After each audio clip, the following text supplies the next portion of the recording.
In today's khutbah, I would like to talk about the situation of the Shias in Indonesia. Last month, in a city known as Bandung in the West Java province of that country, an anti-Shia national alliance rally was organized in a mosque by some of the Muslim organizations, a number of them, all coming from the Salafi Wahhabi background, all coming from the Salafi Wahhabi background, all coming from the Salafi Wahhabi background, Salafi Wahhabi background, Salafi Wahhabi background.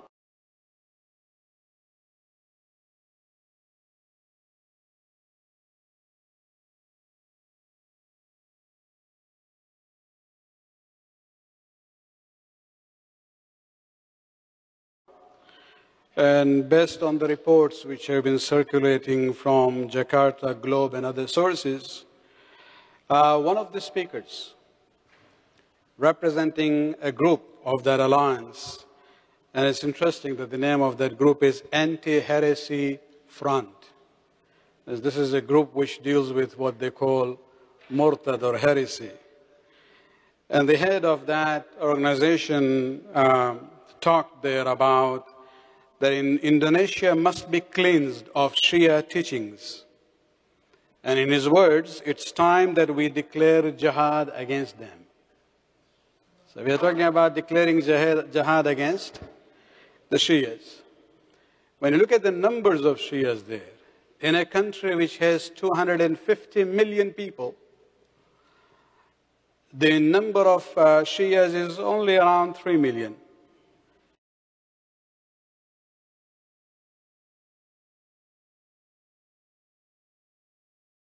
The number of Shias is only around 3 million.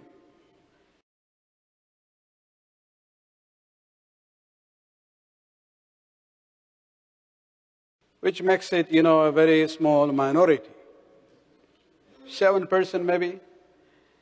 And so you start wondering what's going on in a country which has so many, such a large proportion of the Sunnis.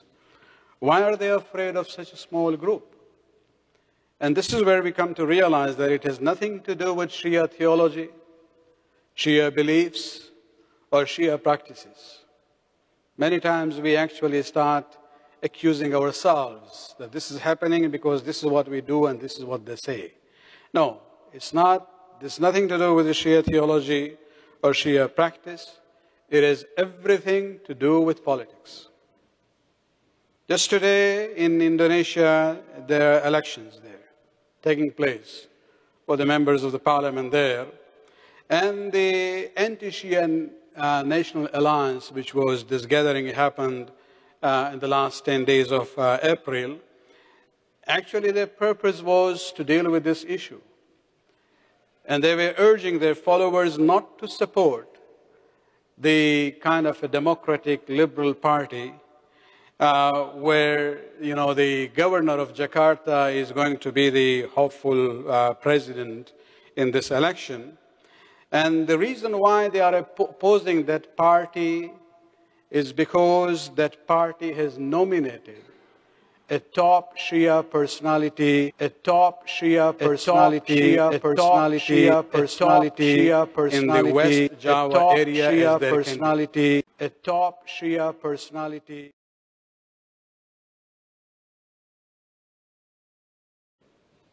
That's the problem. It's not that there are, Shia theology is an issue or Shia practice is an issue, because that party has, chosen a Shia personality to stand up as their candidate in that region. This is where they don't like. And this individual who has been selected by this Indonesian Democratic Party of Struggle is Dr. Jalaludin Rakhmat, who previously headed an organization known as Ijabi, which is an umbrella group of the Shia organizations in Indonesia. And one of the Salafi clerics in that gathering actually refers to this issue, where he says that, he's asking his followers to vote against the Democratic Party because if its candidate became the president, then Jalaludin Rakhmat, the Shia, will be made the religious affairs minister. This is what they don't like. While it's just, fear-mongering that they are doing this, in his words, as long as we are not in power, the Salafis, we will never be able to purge the Shias. We need to strengthen our political base. The ruling coalition must be controlled by Islamic parties. And this is where we see, it's more to do with the issue of politics. And in Indonesia, although the Shias are very few in numbers, the persecution has been going on. In the year 2012, a Shia leader was taken to court with the alleged crime of blasphemy. What? Oh, he's teaching his students that Quran is not the original revelation. The same propaganda that they have against the Shias, that the Shias have a different Quran, and the way the process went on in that court, he was basically sentenced to 2 years in prison for blasphemy. And then other clerics in that region created this mob scene where a Sunni mob went into a Shia neighborhood. They burned the houses of the Shias there, where 2 of them were killed, and the rest had to flee that neighborhood. And they are still, till now, they're actually living as refugees in a stadium about 100 kilometers away from their neighborhood. And so this is where we see that the pattern always has been, as long as Shias are docile and quiet, don't speak for their own rights, they are good citizens. And you will see this pattern everywhere. If you look at Lebanon, the history of the modern Lebanon, as before Imam Musa Sadr, the Shias were right at the bottom when it came to sharing the national resources and the budget and even the power structure. But their numbers were increasing. This is where in the 50s, Imam Musa Sadr comes in, brings about this socio-political awakening among the Shias of Lebanon, and that's where they started to speak for their own rights. Even now, they are not really asking for the power in proportion to their numbers. They're still willing to, have peaceful coexistence with the Sunnis and the Christians in Lebanon. But as long as they were docile, nobody talked about them. When they started to talk about their own rights, now they are radicals, they are terrorists, they are fanatics. Look at Iraq.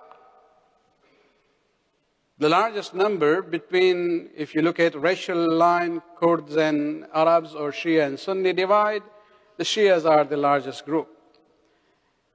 And when they were controlled by others, they didn't really say anything, they were okay. Nobody talked about them. Then things changed in Iraq.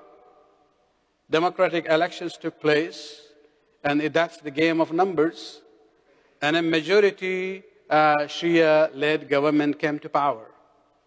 This was not something acceptable by the Arab rulers, so you saw Jordan, Saudi Arabia, Kuwait, UAE, Qatar, everybody. Using their own resources to destabilize the situation, even now. Bahrain, majority Shia.